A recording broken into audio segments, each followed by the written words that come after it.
Bueno, continuando el temario, vamos a ver ahora lo que es el tema 3, la enfermedad ácido péptica. Es decir, vamos a hablar de lo que es la úlcera gastroduodenal. Bueno, esta enfermedad ácido péptica, ¿cómo se define? ¿No? Es una enfermedad crónica, ¿no?, que va a causar recurrencias y se debe más que todo por alteración de la mucosa, ya sea la mucosa gástrica o la mucosa duodenal, ¿no? Como podemos observar en la imagen, tenemos aquí una úlcera gástrica y una úlcera duodenal. ¿Y quiénes producen esto? Generalmente va a ser por acción directa del ácido clorhídrico y la pepsina, ¿no?, lo cual va a causar estas ulceraciones, ¿no? ¿Cuáles van a ser las causas principales de esta enfermedad? Lo que es el Helicobacter pylori y los AINES. Vale destacar que el alcohol y el cigarro multiplican por 7 el riesgo de padecer esta patología. Algunos otros factores implicados: el grupo sanguíneo O, los corticoides, quimioterapia, la insuficiencia renal, el gastrinoma, la mastocitosis, cirrosis hepática, la enfermedad de Crohn, el citomegalovirus, la cocaína, también están relacionados con la formación de úlceras gastroduodenales. Vamos a definir ahora a qué se refiere la úlcera refractaria. La úlcera refractaria es toda úlcera que no cicatriza después de un tratamiento, ¿no? Una úlcera refractaria duodenal es aquella úlcera duodenal que no cicatriza después de 8 semanas a pesar del tratamiento. Y la úlcera refractaria gástrica es aquella úlcera que no cicatriza después de 12 semanas de tratamiento correcto, ¿no? Entonces, esa es la definición de úlcera refractaria, tanto duodenal como refractaria gástrica. Fisiopatología. ¿A qué se debe esta enfermedad acidopéptica? Pues a un desbalance entre factores protectores y factores agresores, ¿no? En este caso, los factores agresores van a tener más peso y van a poder vencer, si el término vale, a los factores protectores, y ese desbalance va a causar lo que es la ulceración de la mucosa gástrica, ¿no? Entonces, factores protectores y agresores. ¿Cuáles son los factores protectores, ¿no? Estos factores protectores van a disminuir su funcionalidad o van a estar disminuidos. El moco gástrico, ¿no?, como tapiza la pared de la mucosa, pues lo protege contra la acción del ácido clorhídrico. El bicarbonato, ¿no?, por su calidad de álcali, que neutraliza la acidez propia, y las prostaglandinas, que actúan como vasodilatadores, aumentando la irrigación de la pared y mucosa gástrica. Entonces hay buena irrigación sanguínea, hay buena cantidad de moco gástrico, buena llegada de lo que es el bicarbonato, ¿no? Entonces las prostaglandinas son importantes, son los factores protectores, que en este caso estarían disminuidos. ¿Y qué factores agresores tenemos? Tenemos a lo que es el ácido clorhídrico, ¿no?, enzimas como lo que son la pepsina, los ácidos biliares, las enzimas pancreáticas, que son factores lesivos a la misma mucosa gástrica, especialmente el ácido clorhídrico, que en este caso estarían aumentados, ¿no?, estos factores agresores. Entonces, ese desbalance a favor de los factores agresores forman lo que son las úlceras gastroduodenales, ¿no? Vamos a hablar ahora de lo que son las úlceras de Cushing y las úlceras de Curling, ¿no? Bueno, las úlceras gástricas de Curling se va a presentar en pacientes grandes quemados, ¿no? Y las úlceras gástricas de Cushing se van a encontrar en pacientes sometidos a gran estrés funcional, es decir, para recordarnos más fácilmente, pacientes que necesitan o están siendo tratados en terapias intensivas, por ejemplo, pacientes graves con inestabilidad hemodinámica, que están con ventilación mecánica, que tienen coagulopatía, ¿no? Un ejemplo puede ser aquellos pacientes con traumatismo cráneoencefálico que estén cursando con una hipertensión intracraneal. En estos pacientes se va a poder observar a nivel de la mucosa gástrica unas úlceras producidas por ese estrés que están sufriendo, ¿no? Son las úlceras de Cushing. Bueno, Uno de los causantes más importantes, más relacionados con esta patología es la bacteria Helicobacter pylori, que es un bacilo microaerófilo gram negativo, ¿no? Que tiene forma espiral, como podemos ver en la imagen, ¿no? Y tiene unos flagelos polares, ¿no?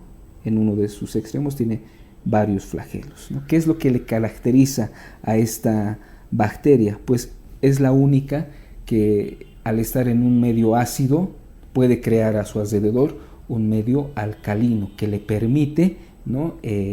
Permanecer dentro de lo que es la mucosa gástrica. Hablar de Helicobacter pylori es hablar sobre todo de la úlcera duodenal, pues está relacionada más o menos un 95% en la formación de estas úlceras duodenales.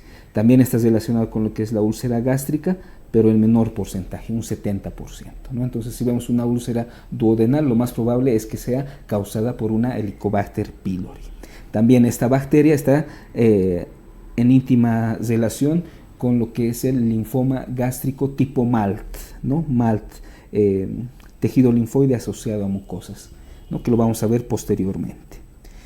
Vale destacar que el ser humano es el único reservorio para esta bacteria, ¿no? Y generalmente el contagio se piensa que es por vía oral, a través de la saliva, heces o agua contaminada. En nuestro medio, en nuestro país, generalmente la gran mayoría de las personas están infectadas por esta bacteria, ¿no? Bueno, la ureasa es la enzima característica de esta bacteria, ¿no? Esta ureasa es la que permite crear ese medio alcalino alrededor de esa bacteria que le permite quedarse en esa mucosa tan ácida como presenta el estómago. Esta ureasa, ¿qué hace? ¿No? Transforma la urea en dióxido de carbono más amoníaco y más adhesinas. Entonces, con todo esto, ¿no? Esta ureasa crea ese ambiente alcalino a su alrededor. Su patogenicidad está en relación con algunas toxinas que tiene, la toxina CAG-A y la toxina VAG-A. Esta VAG-A es conocida como exotoxina, que le da esa patogenicidad propia a esta bacteria. Bueno, la infección por Helicobacter pylori va a crear una inflamación en la mucosa, liberación de interleucinas, factor de necrosis tumoral, ¿no? Lo que al principio va a disminuir la secreción de ácido clorhídrico, pero después va a producirse lo que es una hipersecreción de ácido clorhídrico de manera crónica, ¿no? Un aumento de lo que es la gastrina, disminución del bicarbonato, lo que va a generar una hiperacidemia a nivel de la mucosa gástrica, lo que va a causar las lesiones. Bueno, y para llegar al diagnóstico de esta patología, pues tenemos lo que son los métodos no invasivos y los métodos invasivos. Vamos a comenzar por los métodos no invasivos. Por ejemplo, la serología por el método de ELISA, que generalmente se los pide de entrada, ¿no? Es uno de los primeros estudios. El test del aliento con carbono 13, que de igual manera confirma el diagnóstico de infección por Helicobacter pylori, ¿no? Y los antígenos fecales, que de igual manera confirman el diagnóstico. Y dentro de los métodos ya invasivos, generalmente hablar de métodos invasivos es hablar de las biopsias que se utilizan por endoscopía, ¿no? Como invaden la mucosa, la lesionan, son los medios invasivos que tenemos para el diagnóstico. Tenemos la histología por medio de la anatomía patológica, el cultivo, ¿no? Y una prueba especial denominada la prueba rápida de la ureasa. Esta prueba rápida tiene una gran sensibilidad y gran especificidad, ¿no? Y también confirma el diagnóstico. ¿En qué consiste eso, no? Llegamos por la endoscopía, sacamos por medio de la biopsia un pequeño trozo de mucosa gástrica, ¿no? Y tenemos nosotros, como podemos ver en la imagen, un pequeño tubo de ensayo, ¿no? Donde se encuentra un material que tiene urea, ¿no? Bueno, entonces si nuestra pieza de biopsia que hemos obtenido contiene Helicobacter, por lo tanto ureasa, ¿no?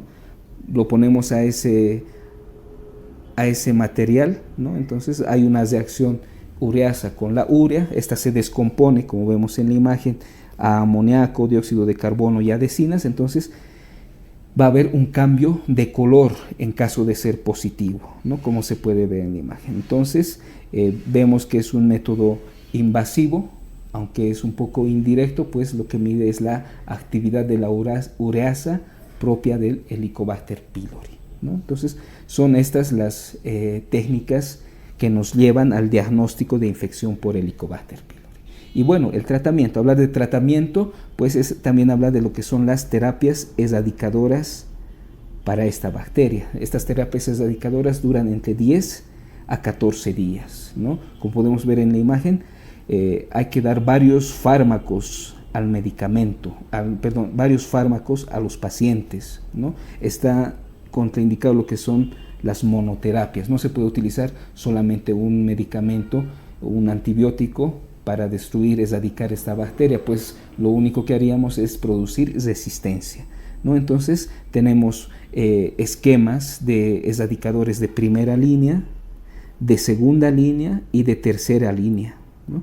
Y como podemos observar ahí, este pequeño mnemotécnico, como primera línea, tal vez una de las más conocidas es la terapia OCA, omeprazol, claritromicina, amoxicilina, ¿no? Es una terapia que utiliza 3 medicamentos, una triple terapia, ¿no? Pero actualmente, ¿no?, generalmente se prefiere utilizar omeprazol, claritromicina, amoxicilina y metronidazol, que ya vendría a ser una terapia cuádruple, ¿no? Generalmente con esta primera línea ya se obtiene la erradicación, ¿no?, del Helicobacter pylori. De no ser así, hay que pasar a una segunda línea que estaría conformada por omeprazol, levofloxacino y amoxicilina, ¿no? Si aún así el paciente nos responde, pues pasamos a la tercera línea, que consiste en omeprazol, metronidazol, bismuto coloidal y una tetraciclina, ¿no? Entonces, llegando a la tercera línea de tratamiento, ya el paciente tendría que erradicar lo que es la Helicobacter pylori. Bueno, luego, ¿qué terapias tenemos para los que son alérgicos a la penicilina, ¿no? Pues vemos que la amoxicilina está usada en gran cantidad de estas triples o cuádruples terapias. Pero en alérgicos a la penicilina, ¿qué tratamientos podemos ofrecer? Como primera línea, claritro, omeprazol y metronidazol, o una cuádruple terapia con omeprazol, metronidazol, bismuto coloidal y una tetraciclina, ¿no? Como vemos ahí, no se engloba la amoxicilina por esta razón de la alergia, ¿no? Y como segunda línea tenemos claritromicina, omeprazol y levofloxacino, ¿no?, que ayudaría a estos pacientes que son alérgicos a la penicilina. Bueno, ¿y qué pasa en un paciente que hemos hecho la primera línea? No hay respuesta. Hemos pasado a segunda línea, no hay respuesta. A tercera línea y no hay respuesta. Pues hay que volver a evaluar la erradicación y mejor solicitar un cultivo y antibiograma para dirigir mejor el tratamiento y lograr la erradicación de esta Helicobacter pylori. Otra causa muy importante vendrían a ser los AINES. ¿Cómo afectan los AINES? ¿Cómo llegan a producir la úlcera gástrica? Especialmente porque inhiben la síntesis de prostaglandinas, ¿no? Al inhibir la ciclooxigenasa 1 o la ciclooxigenasa 2, lo que hacen es inhibir a la síntesis de prostaglandinas. Y si recordamos, si no hay prostaglandinas, no hay una buena irrigación, por lo tanto, esa mucosa va a tener poca producción de moco gástrico y de bicarbonato, entonces va a ser más susceptible a lo que son las úlceras gástricas especialmente, no más que duodenales. Si el paciente está tomando AINES, hay que pensar que se puede originar en él una úlcera gástrica, ¿no? Como podemos ver en la imagen, generalmente son úlceras gástricas erosivas, ¿no? Erosivas. Y generalmente esta puede estar en relación con una hemorragia digestiva alta, puede llegar a lo que es la perforación y estenosis pilórica, ¿no? Entonces es importante preguntar si el paciente está tomando algún medicamento, algún calmante, analgésico, ¿no?, en búsqueda de esta causa. ¿Qué pacientes van a estar más susceptibles a producir úlceras por AINES? los que tengan ya antecedentes anteriores de alguna úlcera péptica o de una hemorragia digestiva alta, los pacientes ancianos, los pacientes que están utilizando AINES en altas dosis, que tengan un tratamiento prolongado o están tomando AINES más corticoides, ¿no? El tipo de AINE también es importante saberlo, y enfermedades subyacentes, ¿no?, que puedan predisponer más a estas úlceras. ¿Qué se debe hacer si la causa es un AINE? Suspender el AINE, suspender el fármaco causante y prescribir los inhibidores de la bomba de protones. Bueno, en caso de que no se pueda suspender el AINE, el paciente necesita el AINE para su tratamiento, está obligado a acompañarlo de IVPs a dosis altas, ¿no? Y bueno, vale destacar que algunos los COXIP, los fármacos COXIP que solamente inhiben la ciclooxigenasa 2, acompañados de los inhibidores de la bomba de protones, se ha visto que tienen menor recurrencia de hemorragia a nivel de la mucosa gástrica, ¿no? Entonces son fármacos que pueden tener en cierta medida aspectos favorables en su uso en esta enfermedad. Bueno, vamos a ver ahora lo que es el síndrome de Zollinger-Ellison. El síndrome de Zollinger-Ellison está relacionado con lo que es un gastrinoma. ¿Qué es un gastrinoma? Un gastrinoma es un tumor secretante de gastrina, ¿no? La gastrina está secretada por células G, que es el principal componente de estos gastrinomas, ¿no? Y esta gastrina, ¿qué hace? Esta gastrina estimula a las células parietales a que sinteticen gran cantidad de ácido clorhídrico, y este ácido clorhídrico en más cantidad pues va a tener más facilidad de poder lesionar la mucosa, ¿no? Aparece en pacientes de alrededor de 50 años, un 60% puede malignizar, ¿no? Puede dar metástasis hepáticas y generalmente se localizan dentro del triángulo de Pázaro. Bueno, si recordamos una úlcera duodenal, normalmente ¿dónde tendría que aparecer? A nivel de la primera porción del duodeno, ¿no? En el bulbo duodenal, ¿no? En los gastrinomas aparecen úlceras gástricas y duodenales. En caso de ser duodenales, las localizaciones son más atípicas, pueden aparecer en la segunda porción, tercera porción del duodeno, no tanto así en la primera, ¿no? Entonces hay una referencia ahí anatómica, el triángulo de Pázaro, que se forma uniendo lo que es el conducto cístico, la unión entre la segunda y tercera porción del duodeno y la unión con la cabeza pancreática y el cuerpo pancreático. Entonces tenemos esos tres puntos de referencia y así se forma el triángulo de Pázaro, ¿no? La gran mayoría de los gastrinomas se encuentran dentro de este triángulo, ¿no? Y en un pequeño porcentaje fuera de este, ¿no? Entonces el gastrinoma es un tumor que tiene esas características de producir úlceras atípicas, ¿no? Y una enfermedad ulcerosa muy refractaria. Son úlceras generalmente algo más severas, atípicas, como les decía, refractarias, y a veces están acompañadas de diarrea o sangrado. El diagnóstico: valores de gastrina sérica, pero tienen que ser valores muy altos, entre 200 y 1000 picogramos por ml. Recordemos que lo normal de la gastrina debe ser menor a 100, entonces valores entre 200 y 1000 diagnostican gastrinoma. Bueno, y el cuadro clínico que va a presentar esta enfermedad acidopéptica es importante, ¿no?, para esto poder diferenciar en lo que es una úlcera duodenal y una úlcera gástrica, ¿no?, con algunos datos importantes. Vamos a ir comparando ambas, ¿no?, para ver sus diferencias. La úlcera duodenal, como decíamos anteriormente, va a aparecer generalmente en la primera porción del duodeno, en el bulbo duodenal. Y a contraste de esta, la úlcera gástrica aparece a nivel de la curvatura menor, con mayor frecuencia. El dolor, ¿cómo va a ser? ¿En qué lugar se va a localizar el dolor en la úlcera duodenal?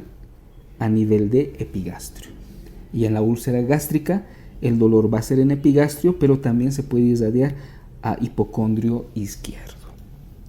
Bueno, y el patrón del dolor, esto también es muy importante. La úlcera duodenal, el dolor en una úlcera duodenal cede con los alimentos. El paciente come y le calma el dolor, ¿no? Pero, ¿no?, ese periodo de calma dura solamente un momento, porque vuelve a reaparecer después de 2 a 3 horas y generalmente es nocturno, ¿no? Entonces esa es la característica. Cede con los alimentos, calma, pero vuelve a reaparecer. Eso es muy característico de la úlcera duodenal. Y en la úlcera gástrica no hay un patrón característico de decir con esto calma, con esto aumenta, no. Pero generalmente se puede decir que aumenta con los alimentos, ¿no?, que vendría a ser algo contrario con lo que tiene la úlcera duodenal. Entonces, con esas pequeñas características tendríamos que ser capaces de diferenciar una úlcera duodenal y una úlcera gástrica con solamente esos datos recogidos en la anamnesis.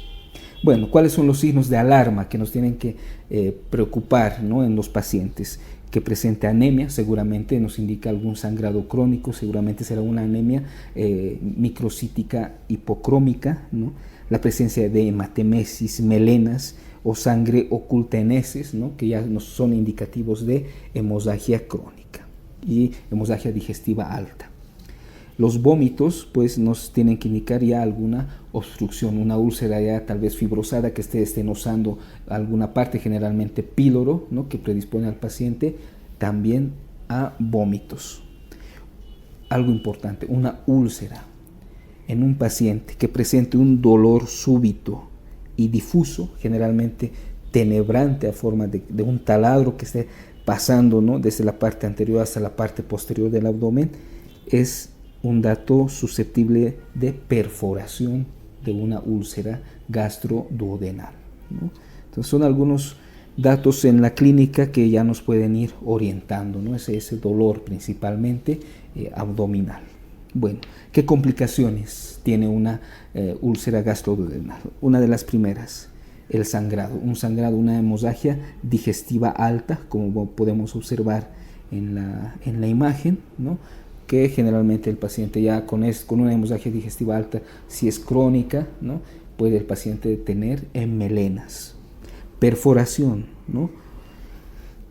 Como mencionamos, es un dolor tenebrante, ¿no?, y tiene ese riesgo de peritonitis, ¿no? ¿En qué lugar sucede principalmente la perforación? En la cara anterior del duodeno, principalmente, ¿no?, en un 60%. Luego puede ocurrir también en lo que es el antro pilórico, en la curvatura menor, pero generalmente la cara anterior del duodeno es el lugar que más se perfora. Y también puede producir lo que es antes de esto, vemos en la radiografía una úlcera perforada, es una perforación de víscera hueca, lo que nos puede producir neumoperitoneo. Y vemos aquí ese aire subdiafragmático en una radiografía de tórax, ¿no? La obstrucción, como vemos en la imagen, que se produce por esa fibrosis reactiva, ¿no?, para reparar la úlcera, ¿no? Entonces son las complicaciones que tiene esta enfermedad ácido-péptica. ¿Cómo llegamos al diagnóstico? Lo principal es realizar una endoscopía, ¿no? ¿Por qué? Es una endoscopía diagnóstica, nos permite diagnosticar, verificar si es una úlcera gástrica o una úlcera duodenal, ¿no? Pero también se puede tratar mediante endoscopía en un principio alguna complicación, si es que está con hemorragia la úlcera, se puede tratar en principio con endoscopía, porque tiene alta sensibilidad y alta especificidad también, ¿no? Primera porción del duodeno, donde más se presentan las úlceras duodenales, y generalmente, como mencionábamos antes, si hay úlceras en la tercera o cuarta porción del duodeno, pues tenemos que pensar, será un gastrinoma, entonces tenemos que hacer las pruebas necesarias para descartarlo. Entonces la endoscopía nos permite ver las características de la úlcera, la localización, ¿no?, si es una úlcera gástrica, si es una úlcera prepilórica o una úlcera duodenal. El tratamiento. Bueno, para tratar una úlcera duodenal o gástrica, pues nos apoyamos en la erradicación del Helicobacter pylori y el uso de los IVPs, ¿no? Y generalmente hay una buena respuesta, ¿no?, a este tratamiento médico, IVPs más erradicación de Helicobacter pylori, ¿no? ¿Y en quiénes tendríamos que hacer entonces cirugía, un tratamiento quirúrgico? En los pacientes que tengan complicaciones.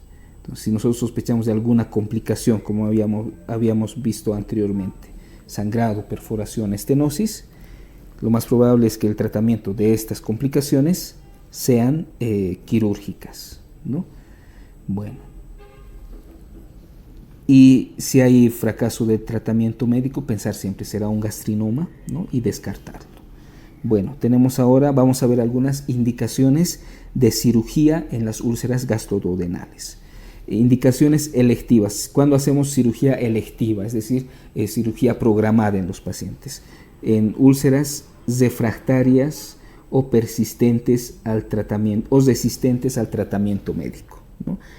Decíamos que generalmente con IVP, si es dedicación de Helicobacter pylori, hay buenas respuestas. Pero ¿qué pasa si tenemos un paciente que hemos hecho varios esquemas de erradicación, le hemos dado los IVPs correspondientes y aún no hay respuesta? En estos pacientes hay que pensar en hacer una cirugía, ¿no? Y de primera elección buscamos hacer siempre una vagotomía supraselectiva, ¿no? Vamos a hacer aquí un pequeño esquema de lo que es el estómago. Duodeno, ¿no? Recordemos que las fibras parasimpáticas del vago, ¿no?, son las que vienen y se localizan en la cara anterior del estómago, también cara posterior, ¿no? Entonces la vagotomía supraselectiva, su nombre lo indica, se refiere a ir realizando selección, ir denervando selectivamente fibras vagales, ¿no?, a estos niveles, más que todo a nivel del fondo y cuerpo. ¿Para qué? Para que disminuya la secreción gástrica, ¿no? A eso va lo que es la vagotomía supraselectiva. Bueno, en segundo lugar, podemos hacer lo que es una vagotomía troncular más piloroplastia. ¿En qué consiste eso? La vagotomía troncular no va buscando fibras directamente, sino se va al tronco del vago y directamente lo corta ahí, ¿no? Pero al cortar ya desde el tronco disminuye la secreción gástrica, pero también se afecta la motilidad gástrica, especialmente la motilidad del píloro. Por lo tanto, una vagotomía troncular generalmente siempre va acompañada de una piloroplastia, ¿no?, para que no haya un desbalance, ¿no?, entre secreción y dismotilidad a nivel del estómago. También tenemos otra que es la antrectomía más vagotomía, ¿no? Pero yo creo que tener en mente lo que es la vagotomía supraselectiva y la vagotomía troncular más piloroplastia nos sirve en el momento del examen. Bueno, también cuando hacemos cirugías programadas en sospecha de malignidad y también en estenosis no dilatables, ¿no? Son cirugías programadas que tenemos que realizar en estos pacientes. Y cuando hacemos cirugías urgentes, bueno, en hemorragias digestivas altas, ¿no? Pero recordemos que primeramente en una hemorragia digestiva alta el tratamiento tiene que ser endoscópico, ¿no? 2 intentos endoscópicos mediante infiltración con adrenalinas, hemoclips, etc. Y si el paciente aún sigue sangrando después de 2 intentos endoscópicos, recién se piensa en lo que es la cirugía. Es decir, después de 2 intentos, pues recién vamos a lo que es la cirugía. ¿Y en qué consiste? Pues sutura del vaso sangrante directamente, como podemos observar en esta imagen, ¿no? Este es el tratamiento endoscópico, ¿no? Y este es que tiene que realizarse 2 veces y luego recién, si hay fracaso de esto, pensamos en lo que es la sutura directa quirúrgica. Bueno, otra cirugía urgente, ¿en qué caso? En casos de perforación, ¿no? Hay que cesar el defecto, hay que hacer una omentoplastia, un buen lavado abdominal y hay que tratar la úlcera causante. Otra indicación de cirugía urgente vendría a ser las obstrucciones. Ahí haremos piloroplastias, gastrectomías ¿no? Gastrectomías subtotales más vagotomías, etc., ¿no? Entonces, son las indicaciones tanto de cirugías programadas y de cirugías urgentes. Si nos vemos, las cirugías urgentes son aquellas destinadas a resolver las complicaciones que tiene esta enfermedad ulcerosa péptica. Y pues bueno, con esto ya habríamos terminado un pequeño resumen de este tema que espero les ayude en su estudio.